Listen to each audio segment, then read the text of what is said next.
Bismillahirrahmanirrahim. Assalamualaikum warahmatullahi wabarakatuh.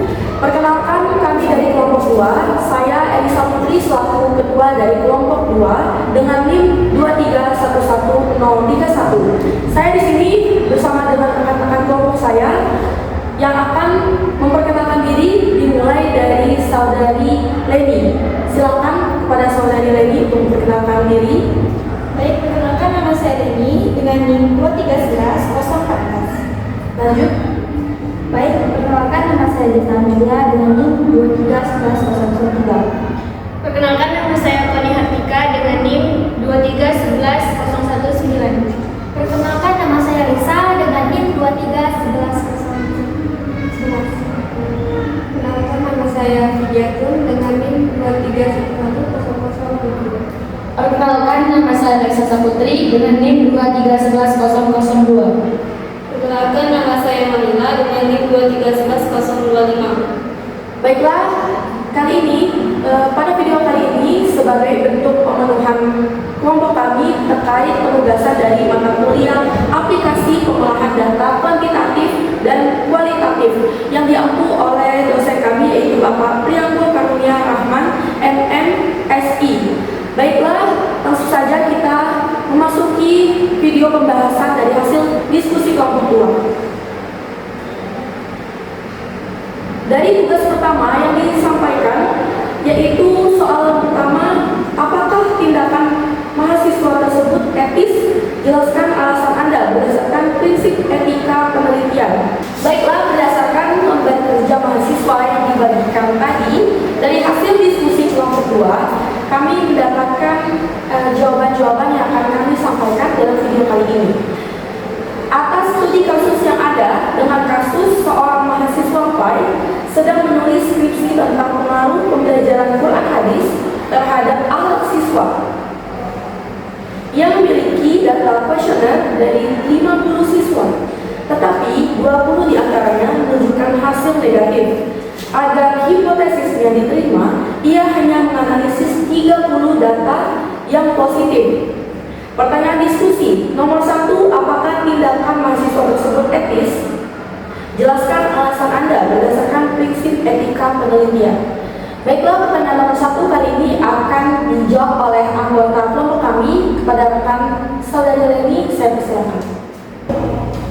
Baik, dari hasil diskusi kami tadi, kami setuju bahwa tidak etis karena kejujuran adalah prinsip utamanya.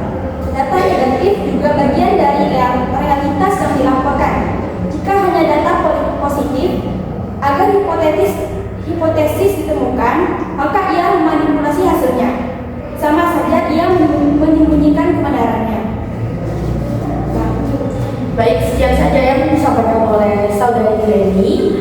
Izinkan saya untuk menyimpulkan dan menambahkan terkait yang telah dijelaskan oleh saudari Leni tadi, bahwa kesimpulannya dari kelompok 2 kami semua sepakat akan jawaban yang disampaikan tadi, bahwa perilaku ini dinilai kurang etis karena berdasarkan materi yang telah disampaikan tadi, jika menyangkut tentang kejujuran, lalu tentang etika-etika yang telah dijelaskan di dalam materi, bahwa perilaku pelanggaran dalam prinsip etika penelitian ini termasuk di dalamnya adalah tidak memalsukan atau tidak memanipulasi serta menyembunyikan data, karena berdasarkan studi kasus tadi dijelaskan bahwa meneliti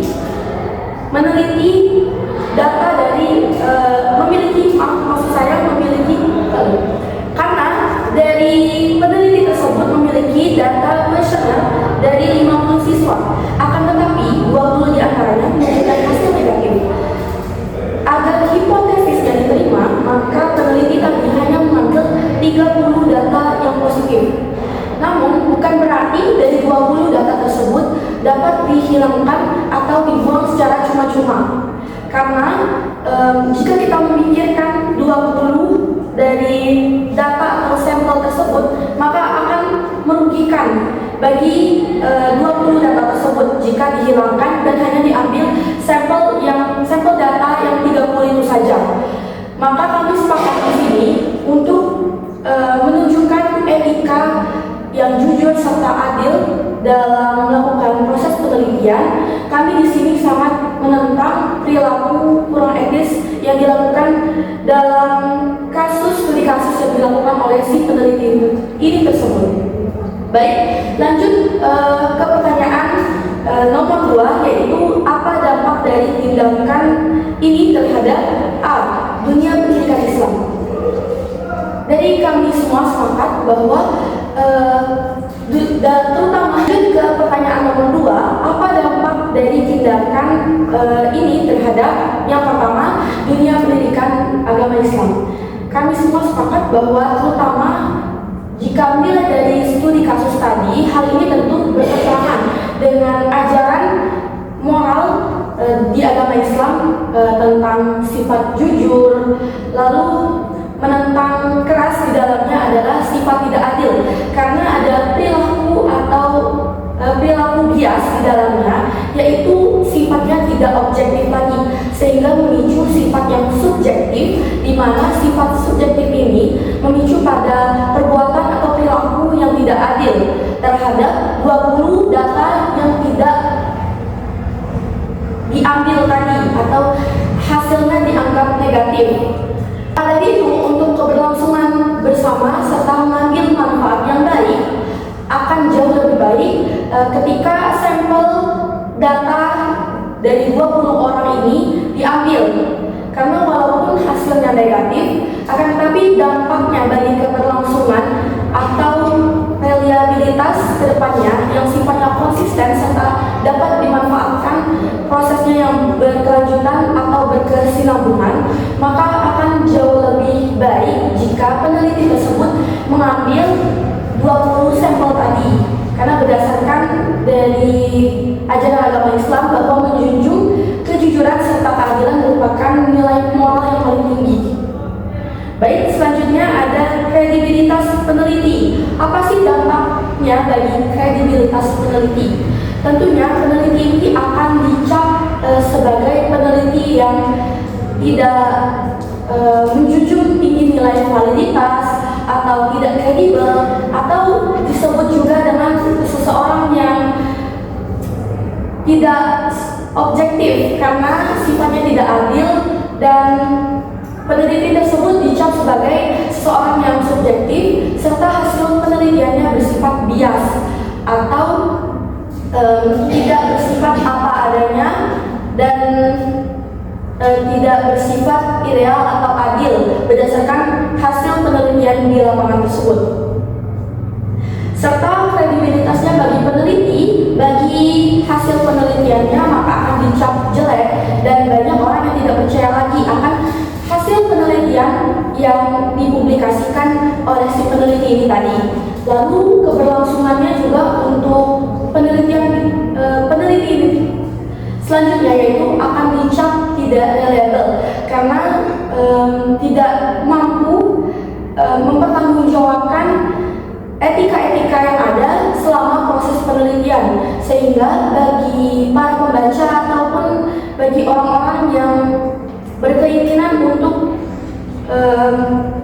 menggunakan hasil penelitian dari si peneliti tadi, maka orang tersebut tidak akan percaya lagi dan hasil penelitiannya pun tidak dapat dilakukan di tempat lain, lalu di waktu yang lain karena sifatnya tidak valid.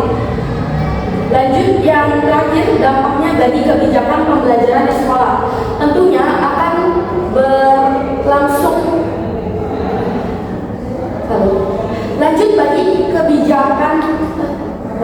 Lanjut dampaknya bagi kebijakan pembelajaran di sekolah. Nah, dampak terakhir yaitu bagi kebijakan pembelajaran di sekolah. Tentunya akan berdampak negatif ya bagi keberlangsungan pendidikan di sekolah. Tentunya jika mengacu pada penerapan kurikulum di sekolah akan membuat rancu ya teman-teman, dari hasil penelitian yang digunakan. Apabila hasil penelitian tersebut digunakan dalam proses belajar mengajar di kelas, tentunya akan membuat hasil pembelajaran tersebut rancu dan sifatnya tidak valid serta tidak bisa dipertanggungjawabkan ya oleh peneliti yang memiliki sifat tidak jujur seperti ini. Oleh karena itu akan jauh lebih baik ketika sebelum kita memilih, lebih baik kita memilah terlebih dahulu bahan ajar apa yang akan kita gunakan selama proses pembelajaran, terutama memilih dari peneliti mana yang kredibel, lalu hasil penelitiannya valid serta teruji coba. Nah selain itu bukan hanya itu saja teman-teman. Dari hasil diskusi kita tadi bahwa ada juga nih pendapat dari teman-teman kelompok kita bahwa pelanggaran sifat tidak etis seperti ini dapat merusak reputasi atau akreditasi nama baik sekolah ya teman-teman.